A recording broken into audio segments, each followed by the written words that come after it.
Now, whenever anyone talks about the Nexus phone, it is always perceived as a phone that is used as a baseline if you want to compare with other Android phones. Now, however, the Nexus has been manufactured by many different companies, Motorola and LG to name a few.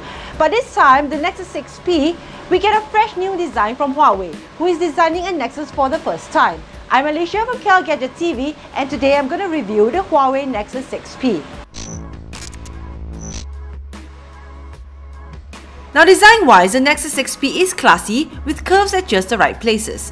Being only 7.3mm thin and weighing at 178 grams, it is even lighter than the iPhone 6s Plus. Despite the Nexus 6P being a rather large device with a 5.7-inch screen, it doesn't feel bulky in hand. Of course, it is still big for small hands, but that is the price you have to pay for using a phablet. Now, one thing that was pretty surprising was despite the size, this is by far the only phone I have not dropped, possibly due to the back being made of metal instead of glass. The finishing looks good, especially on the graphite colored review unit we received. However, the finishing gets scuffed pretty soon, so to avoid your Nexus 6P looking like it's an old worn out device, you might want to put some sort of protection over it. Another thing I personally think could have been better is the design of the camera on the back of the phone. Now, the area on the top is the only protruding part and feels a little awkward.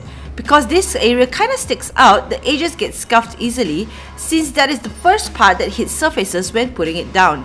Now, speaking of the camera, I have to say, the Nexus 6P produces pretty awesome photos. It focuses fast in well-lit instances and pretty decently in low light. Photos are clear and crisp with minimal noise. I could even use the photos in a blog or to be printed out. However, the camera functions are a little lacking. The Nexus 6P only offers photosphere, panorama, lens blur and HDR.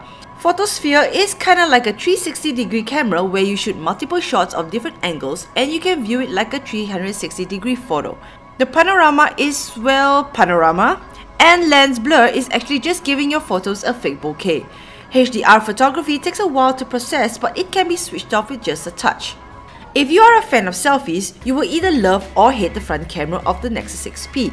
No doubt, the photos taken with the front camera is clear and crisp, but it doesn't have any beautifying tools. Not a single one. So if you're having a bad face day, you will need to get a third-party app to look better.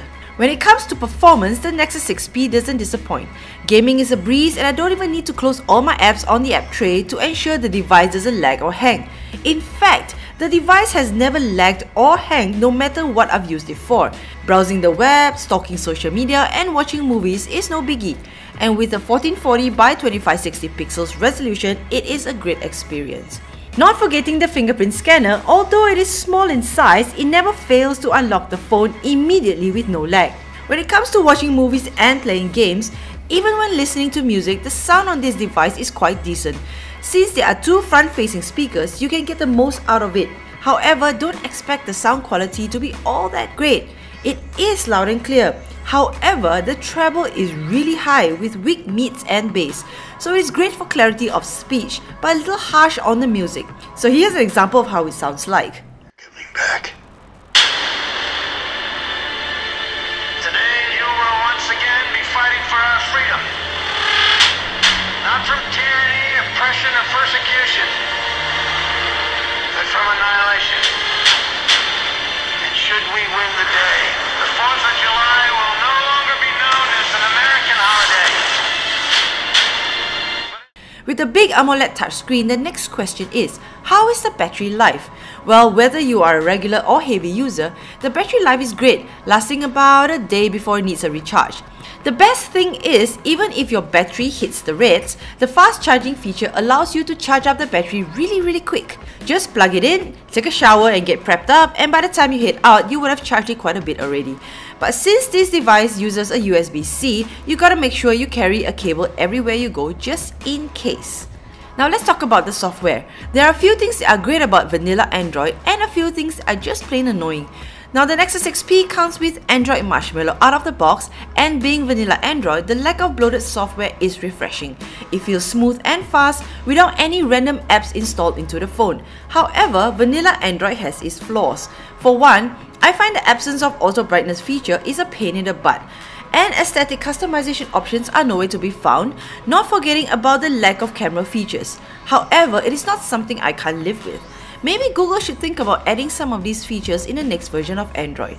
In a nutshell, the Huawei Nexus 6P is a really great phone that is balanced in every way. If you can ignore the little flaws and you're looking out for a phablet with a great camera that is priced at about 2,698 ringgit, then this is the one device you should look into.